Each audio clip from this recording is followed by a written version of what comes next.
Hello, this is Reindeer's Bees, and today I'm going to talk about how bees adapt to every climate. So, frequently you'll see in other beekeepers' rhetoric on YouTube that there are southern bees and northern bees. They're specifically adapted for that region or area of the country.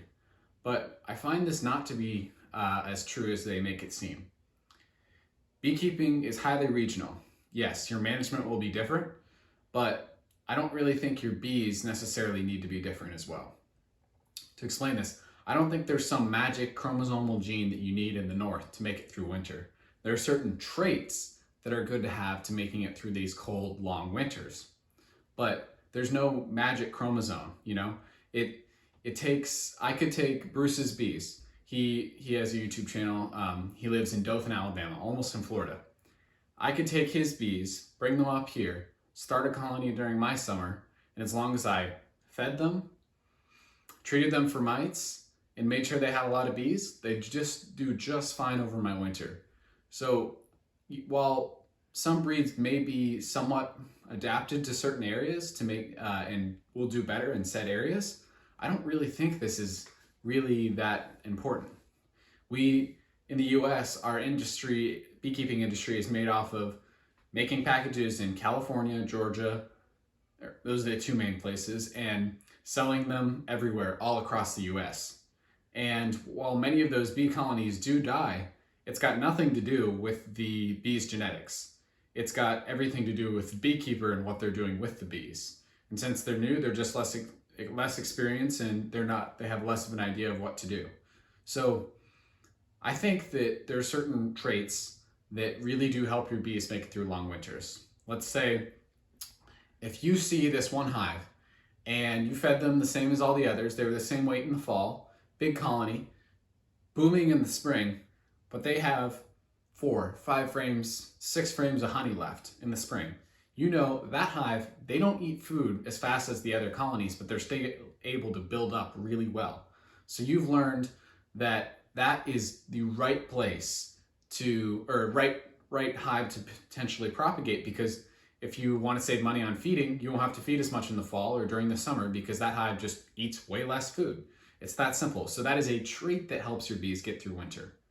But they can have that trait in the south too, and it would work great for them too. So I think that people need to stop focusing on the idea of there being a special, trick that certain bees have to make it through winters, because it doesn't exist. Some bees have better traits to make it through long winters or deal with hot summers, but the vast majority of bees are just bees. They're gonna do well wherever you put them as long as you manage them well enough. To wrap up this video, I've already talked about it twice, but it is by far the most important thing that you're going to hear in this video. It's take care of your bees. I mean, you could buy the craziest Italian stock you've ever seen from, Central Florida or whatever. They want to have brood all the time. They rear brood late, they rear brood early. But as long as you fed that hive enough, they had enough food during the summer and enough and a low enough mite count throughout the summer and into the winter, and lots of bees, that hive from Florida would potentially make it through winter in Maine or Canada or wherever. So it doesn't matter what bees you have. Some bees I think are better than others, but I think that attributing wintering success to some unknown trait is just kind of a cop-out for people to give as an excuse so they don't feel bad about losing their bees. If you're a hobbyist and you have less than 10 hives, you shouldn't be beekeeping if you don't have time to really get those hives through winter, because if you spend the time learning about bees and implementing what you've learned into taking care of your bees, they're gonna make it through the winter. It doesn't matter if they're a more or less frugal strain of Italians or the most frugal strain of Buckfast or Carniolan or Caucasian. So take care of your bees, feed them throughout the summer when they need it, make sure they have plenty of weight during the fall, and be testing and treating for mites throughout the season. It's not a magic formula. My second year of beekeeping, I thought, okay, well, there are some things you can't control as a beekeeper, And once you do those things, you just have to hope the hive has the right genetics to make it through winter. But obviously my opinion's since changed on that, since that was 3-4 years ago.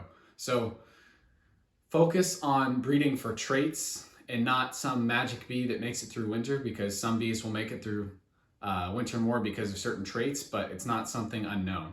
It's not some unknown chromosome or strand of DNA. It's just certain traits can help, and great management is the most important thing you're going to be able to do to get your bees through the winter. If you're interested in keeping your bees healthy so they can make it through long winters or long summers, check out this video. It's my first one that I made, but it tells you all about how to keep your bees healthy and what's important.